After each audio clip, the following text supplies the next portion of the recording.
mən Quliyev Rəsul insanları bizdə xidmət edən. Mənə haqsızlıq olundu. Bu bağlı prokurorun üstüne deyilən mənə boynuma kimi gücü bana sıçmışım. 4 dəfə düşüb üstüme. Prokurora yaxınlaşıram, prokuror deyir, ayağımı soğacam sənə.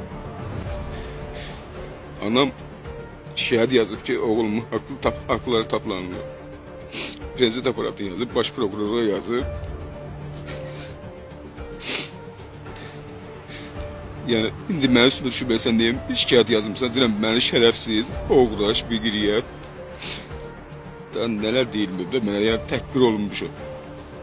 Ne oldu Paşilyan? Deyirəm, mən düşmən deyiləm də, mən desələr ki, mən aprel döyüşləri, böyük vətən müharibəsi döyüşlərində ikisini iştirak eləmişəm. Qardaşım qazidir, özüm də yaralanmışam. Deyirəm ki, qardaşım qazidir, neyim ki, mənim üçün qazidir. Mənim üçün döyüşmür ki, özünün döyüşü. Mənə maraqlıdır, yenə qazilərimizi təhqir olunur. Formam təhqir olunur. Auditorun qurumlar, Allah hamd olsun, həyatım təhlükədədir mənim.